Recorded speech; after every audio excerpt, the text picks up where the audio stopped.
Halo pecinta film, selamat datang kembali di alur cerita film pilihan. Judul film yang kita angkat kali ini adalah Transporter 2. Bermula dari Frank yang sudah siap berangkat dengan mobilnya, namun dihadang oleh preman ABG yang tentu mudah sekali untuk ditaklukkannya. Hari itu dia sedang menjemput Jack, seorang anak kecil dari sekolah.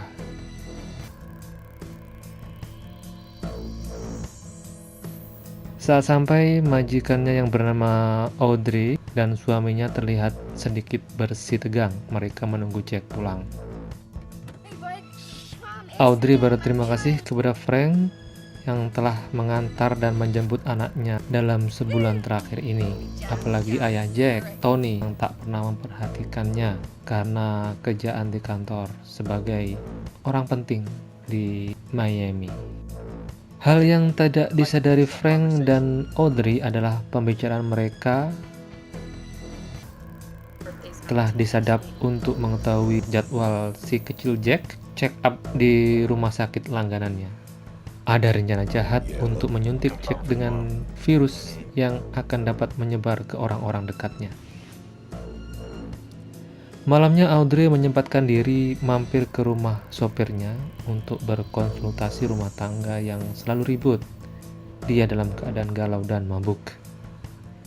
Tapi Frank sadar, sebagai bawahan harus hormat pada majikan. Tumben bener nih Frank. Esok harinya Frank mengantar Jack kecil ke rumah sakit untuk bertemu dengan dokternya.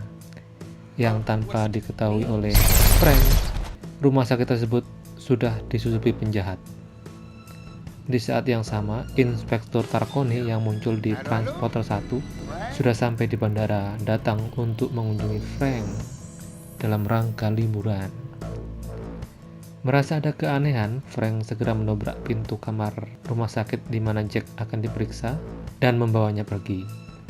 Tapi tentunya tidak mudah karena dokter-dokter tersebut adalah dokter samaran dari gerombolan penjahat itu. Sebelum Frank mencapai mobilnya, mobil tersebut dipasangi bom untuk mencelakainya. Sesampai di rumah Audrey untuk mengembalikan si kecil Jack, di mana rumah tersebut ramai untuk merayakan ulang tahun Jack, Frank terpaksa harus balik kanan karena tekanan dari seseorang di ujung telepon yang mengancamnya untuk memberondong mobilnya dari jarak dekat. Merasa keselamatan Jack terancam, Frank menuruti saja kemauan si penelpon itu dan semobil bersama wanita di rumah sakit tadi menuju ke tempat yang telah ditentukan. Di rumah Audrey, anggota polisi telah banyak datang. Suaminya, Tony Jefferson, ini adalah orang penting di dinas kesehatan yang mengurusi pengawasan obat secara nasional. Jefferson menyaksikan kemampuan polisi dan berpikir bahwa Frank terlibat dalam penculikan tersebut. Dan menurut data kepolisian, Frank adalah mantan pasukan khusus yang mengepalai unit penumpas teroris di wilayah Timur Tengah. Tibalah Frank di tempat yang ditentukan tadi dan si kecil Jack dijadikan sandera oleh penculik serta dimintakan tebusan untuk diserahkan dalam 2 jam. Bila tak dipenuhi, si kecil Jack akan hanya tinggal nama. Frank diminta pergi dan dia melihat ada bom di bawah mobilnya. Dengan kecepatan penuh, Frank mencari cara melepas bom di mobilnya dan berhasil. Wow.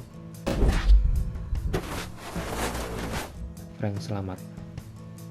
Polisi yang curiga Frank terlibat memburu Frank bahkan sampai ke kediamannya di mana temannya yang dari Prancis itu, yaitu Inspektur Tarconi, sedang menginap di tempat Frank dan sedang asik memasak. Tarconi pun dibawa polisi. Frank menghubungi Audrey secara diam-diam dan memberitahu bahwa si kecil Jack akan disuntik virus dan tentu Frank akan berusaha menyelamatkannya. Frank kembali ke rumah sakit untuk mencari antivirus, tapi ternyata hanya menemukan air dan jarum suntik. Tarkoni yang ditangkap polisi ternyata diperlakukan dengan baik setelah polisi mengetahui identitas asli Tarkoni. Bahkan, ia bisa melanjutkan hobi memasaknya di kantor polisi. Tarkoni dihubungi Frank untuk mencari informasi siapakah sebenarnya orang yang dihadapi Frank tersebut. Ternyata ia adalah ahli biologi Rusia yang pernah mengembangkan senjata biologis di laboratorium Serbia. Frank berhasil menyuntik paha ahli biologi tersebut, dan ahli biologi itu berlari menuju tempat penawar virus disimpan yang diikuti oleh Frank, dan sampailah Frank di lokasi laboratorium pengembangan virus dan antivirusnya. Sementara Tony Jefferson datang ke taman dengan backup keamanan lengkap untuk menaruh uang di bagasi mobil yang telah ditentukan sebagai uang tebusan terhadap si kecil. Tim kepolisian dengan hati-hati membuka truk dengan robot penjinak bom yang membuat Audrey tidak sabaran membayangkan anaknya kehabisan udara di dalam truk dan menyelamatkannya.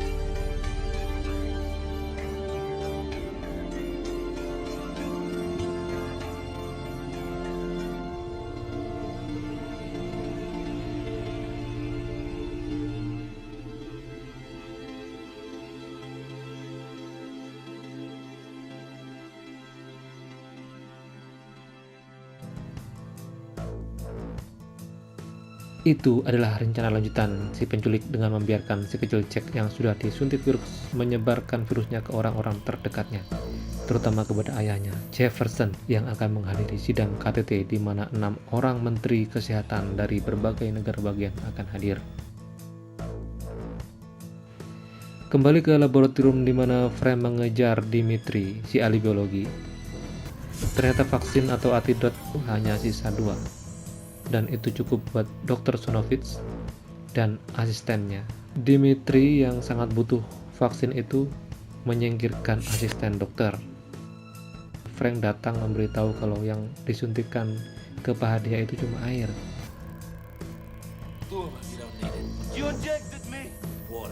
Dan dari penjelasan Dr. Sonovich bahwa virus ini akan berinteraksi setelah 4 jam dan mulai menyebarkan virus dalam 24 jam sebelum meninggal. Dr. Sonovich tidak mau vaksin itu jatuh ke tangan Frank. Dilemparkannya keluar jendela.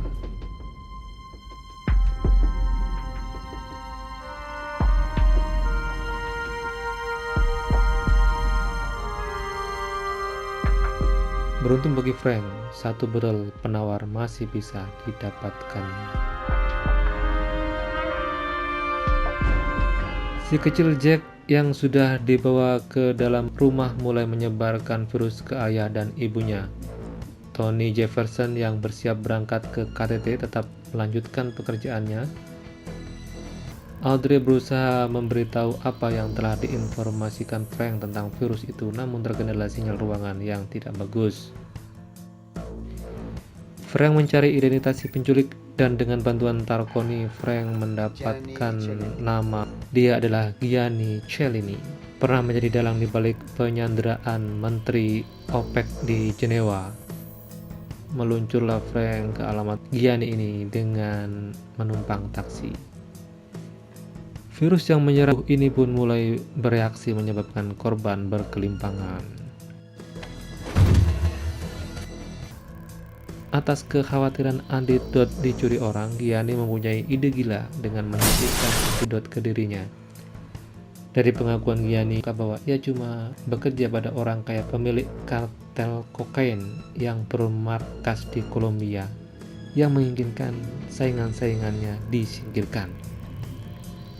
Gianni kabur dan Lola menghadang Frank agar tidak mengejar Gianni. Tapi tentu Lola bukan tandingan Frank. Selanjutnya Frank mengejar Gianni bahkan sampai ke dalam pesawat. Perkelahian sengit pun terjadi. Pesawat yang mereka tumpangi pun terjatuh di laut. Namun Frank berhasil membawa Gianni naik ke permukaan untuk mempertanggungjawabkan perbuatannya. Frank bermaksud menjenguk Audrey dan Jefferson di rumah sakit, tapi hanya sampai di depan kamar karena melihat keharmonisan majikannya itu bersama si kecil Jack yang tandanya semua sudah baik-baik saja. Thank you, Frank. Have a good flight. Dan dalam perjalanan pulang dari mengantar Tony, Frank pun mendapatkan order lagi. Dan film pun berakhir. Terima kasih sudah menikmati tontonan ini dan jangan lupa untuk kembali lagi. Sampai jumpa.